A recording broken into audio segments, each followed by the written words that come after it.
Achieving equality has been a constant struggle for blacks in America, and in Missouri, formerly a slave state, that effort was intensified. In 1847, an historic decision was made in this courthouse. It was the first step toward equal rights for blacks in America. Dred Scott, a slave, suing for his freedom, was not even allowed inside this building to represent himself. Hello, I'm Officer Alan Green with the St. Louis Metropolitan Police Department. Thanks to the efforts of black men like Scott and the accomplishments of the officers who have served before me, this is a tribute to our black police officers. At the turn of the century, resentment toward the police department was high in the black community because blacks weren't represented in the department. It was 1899 when blacks first began testing for appointments. But it wasn't until 1901 when public and political pressure forced the hiring of Allen Wilkinson and Andrew Gordon. These two officers were assigned to the Chief of Detectives as special officers. Today, a special officer would be considered a district detective. Now stop and think. Don't you find that to be strange? But in order to assure the general public that these two special officers were not equivalent to a white officer, they weren't allowed the prestige of wearing a patrolman's uniform. By 1910, there were 5 black special officers. One of those officers, Ira Cooper, would later be hailed as the world's greatest detective. Cooper was an outstanding investigator who many times was called into a case only after all other detectives had given up. Among the cases that he solved were the kidnapping of August A. Bush's grandson and the world-famous Mercantile Bank robbery, which even baffled the top detective agencies in the country.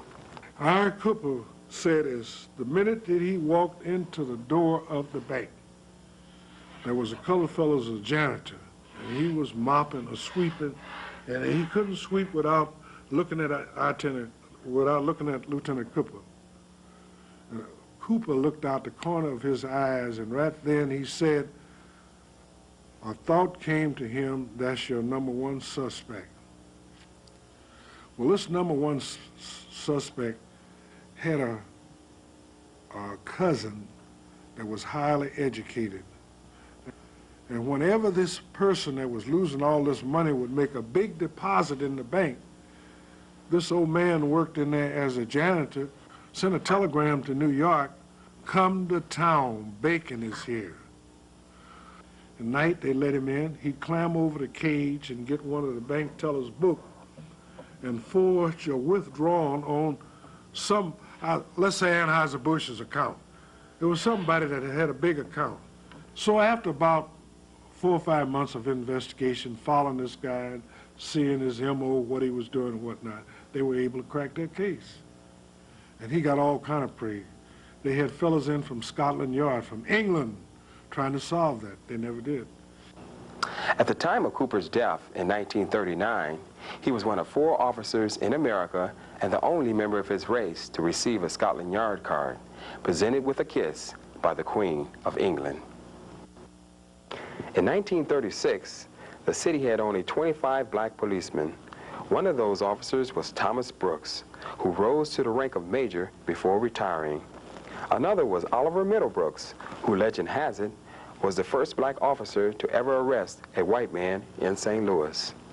A new position created in the department was that of corporal. John Griggs was one of the first. When I began working in the police department, I was in the old 8th district.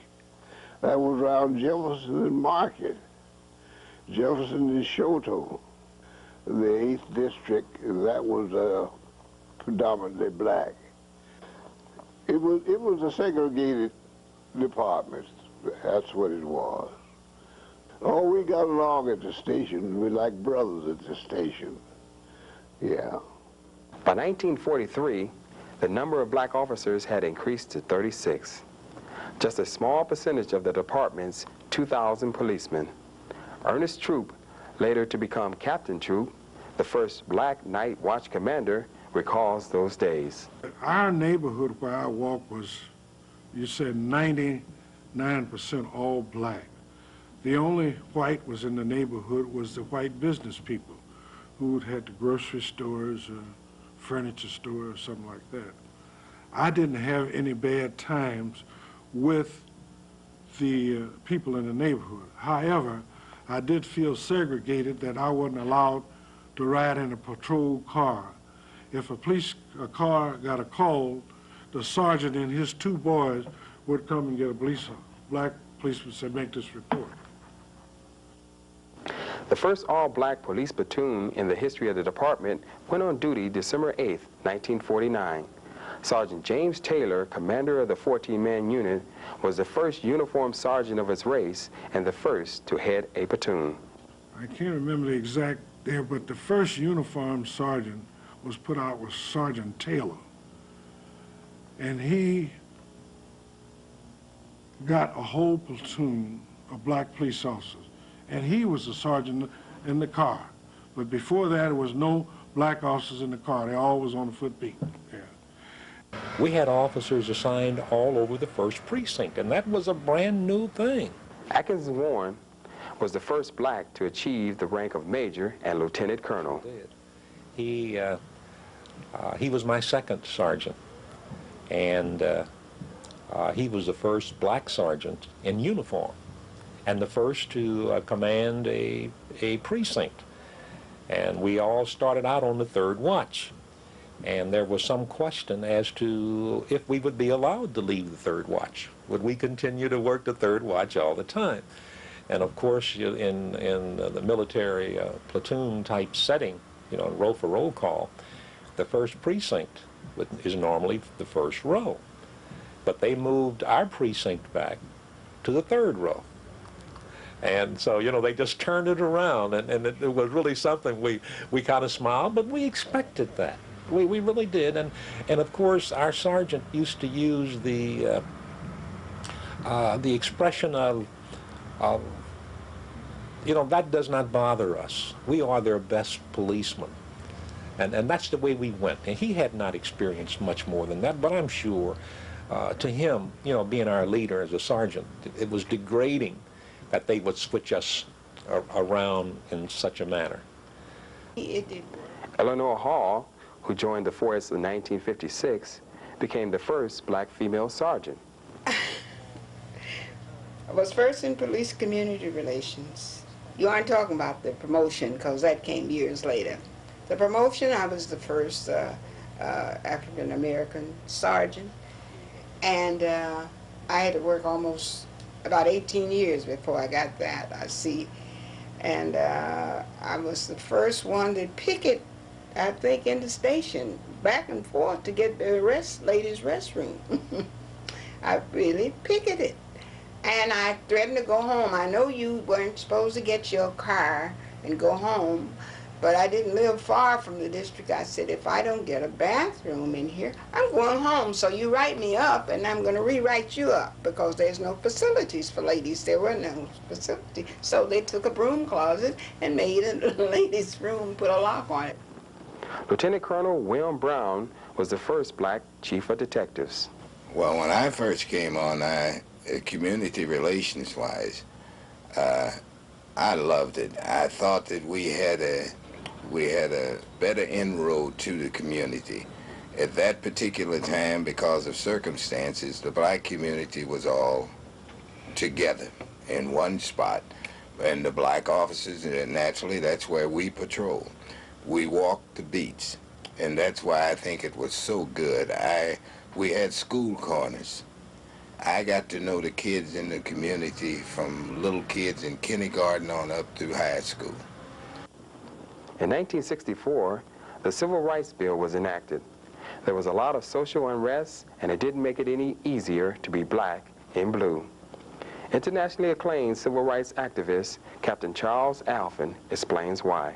We took more pressure from the black community because there was a distrust in the police department. We were classified as Uncle Tom, as part of the system. We had now joined a system that had been very barbaric and inhumane to blacks, and they saw us as a person that had joined an evil system to continue to oppress them in the city of St. Louis.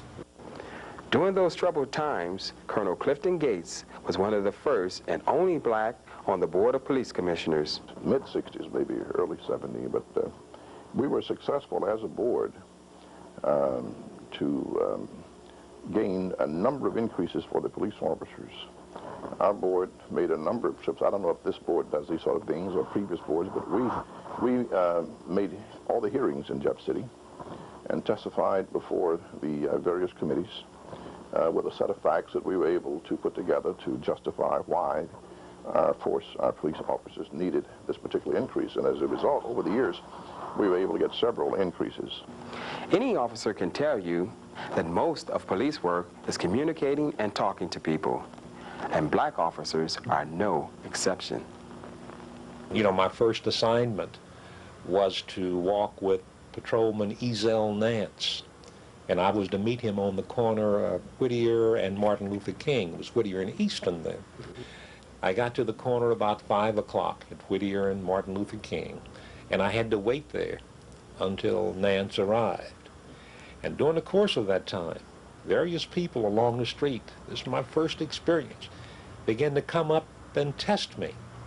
I said test, some would speak, some got a little loud, some said, you know, I know this is a new guy, we ought to check him out, you know, and I'm going, all of these things are happening to me, and then finally Ezel showed.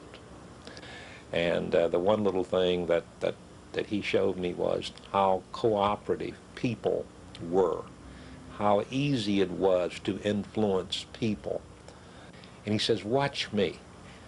And as the streetcar stopped at the intersection, and this would have been on Martin Luther King and Newstead, he raised his hand and waved at the people on the streetcar. And almost 90% of those people waved back. He said, "Do you see that?" He said, "Now they did that automatically." He said, "So it's into people to want to be friendly." He said, "The rest is up to you." People in my neighborhood like me. I got along fine in my neighborhood because I did the favors for them. I'd go out of my way. I was kind of a chairman of the block unit around here and all that. It was my theory every time I arrested a person, I got him for a certain crime, I had a little notebook. If he had a picture, I'd go to Identification Bureau and get the picture, and I'd staple it on the page, then I'd write his M.O., what he was capable of doing when he was arrested. I did that all the time, and many times as I answered a call for police for robbery or burglary, and the people would start to giving me a description of what the person looked like, I'd come up with the picture. They said, "Well, how did you know that?" If you know, most crooks, whatever they do once, they'll do it again. Very seldom they'll ever quit. They continue to do their M.O., modus operandi, whether it's purse snatching, whether it's robbery or burglary. Try to keep a Bible, as I always use, on the crooks, and you can go places. But if you try to keep it all up here, don't stay up there. Just have your little notebook and pictures, and you'll be surprised what you can get out. Most of the crimes that I saw was done like that, or talking with informers. No policeman is no greater than his source of information. You cannot look in a crystal ball and tell what's happening.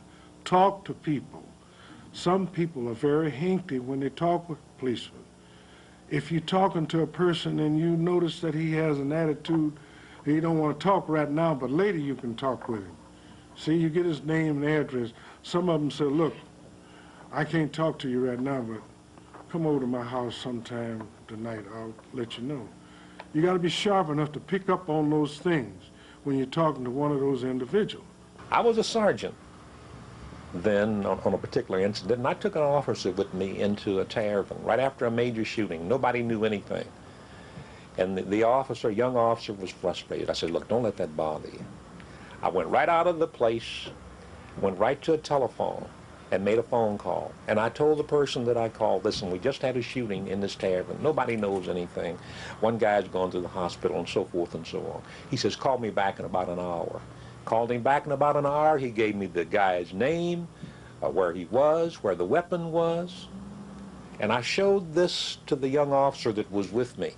I said, this is how you find out what you need to find out. So those people are afraid to talk to you in that tavern because they think their friends are going to find out. So there are various strategies that you learn, that you should learn. So you can't be down on them for not talking. You know, they have to be very careful. But if you know the people, and you've been communicating with them all the time, all you need to do is look a few of them over, get to them away from the crowd. So those are little key things that we learn as policemen. Some people would wait until we came on duty to tell us about certain things that were happening in the neighborhood. If there was a person in the neighborhood walking around, he didn't live in the neighborhood, people would point them out to us. We had a very good rapport with the neighborhood, which helped us with our crime. In one case that maybe I should mention, but it actually was child brutality. A little young man came in with his mother, and she was uneducated, and she went to say something, and he cursed his mother. And I was new, fairly new on the job. He cursed his mother, and she just dropped her head, and I walked over to him and hit him so hard he slid down the wall like in movies. 12 years later, I was in Famous, and this young man walked up to me, I didn't know who he was, and said, I want to thank you for that lick. I said, thank me? He said, you're Officer Hall, aren't you? I said, I certainly am. And he said, that was the best lick I ever had. I went to the Army, and here's Mama now, and she was dragging up, and that made me feel good. So that was one I remember, and I'll always remember when I worked on the a street as, not as a prostitute, but in the prostitution area. Boy, they gave me a time. Even my friends came over to see me, but I didn't dress any particular way, but they were about to carry Washington and Delmar away. And I was put out there and wired up and what have you. So that was the easiest job, because when I said, well, if she's out there tomorrow, I'll be back.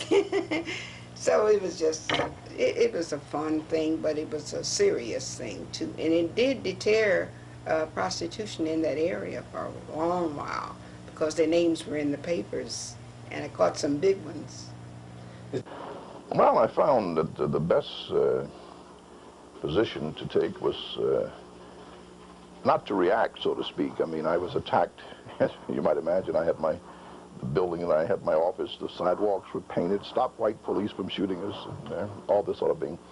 My home was picketed, and what have you, and I found the best reaction there was to take them Coke and coffee and make them comfortable, invite them in out of the sun.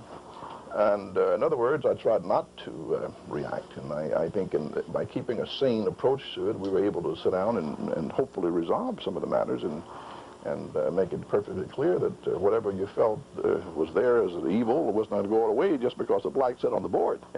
So confronting the problem on a one-on-one basis, I think, did a lot to avert. If you notice, St. Louis never had a riot.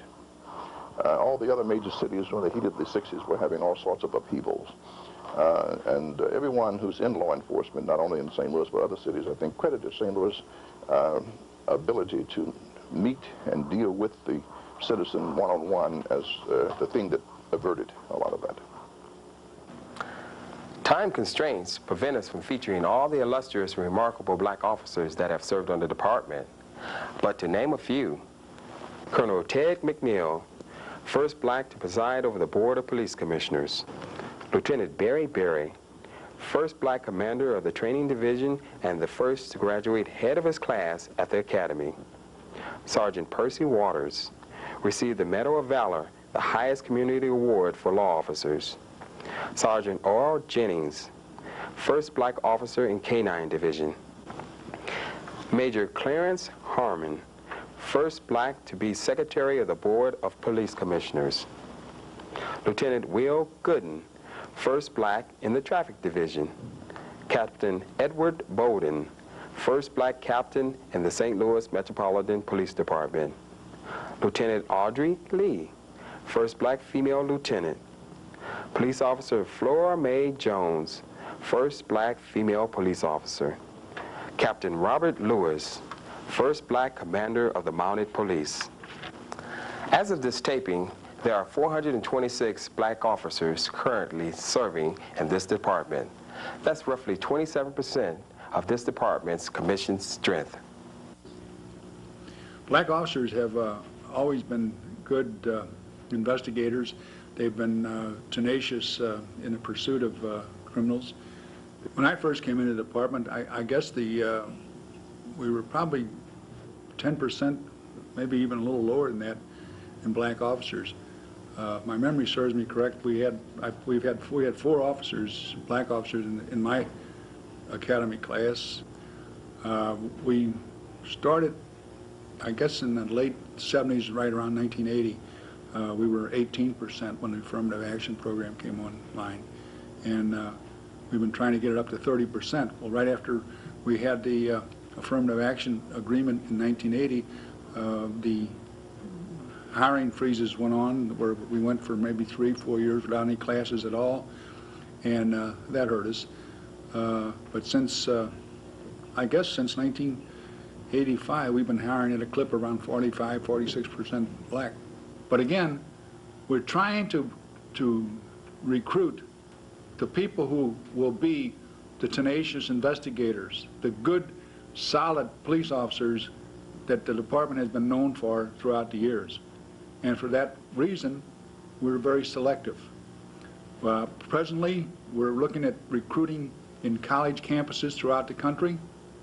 We're looking to get the cream of the crop to be police officers in the city of St. Louis. Those who answer the call to duty in law enforcement daily put their lives on the line to protect everyone's safety and property. This tribute is dedicated to those officers who made the ultimate sacrifice. And those officers are John L. Summers, killed in the line of duty April 5th, 1973. Claude C. Smith, killed in the line of duty April 24th, 1974. William N. Campbell, killed in the line of duty May 30th, 1979. Lorenzo L. Rogers, killed in the line of duty June 12th, 1990.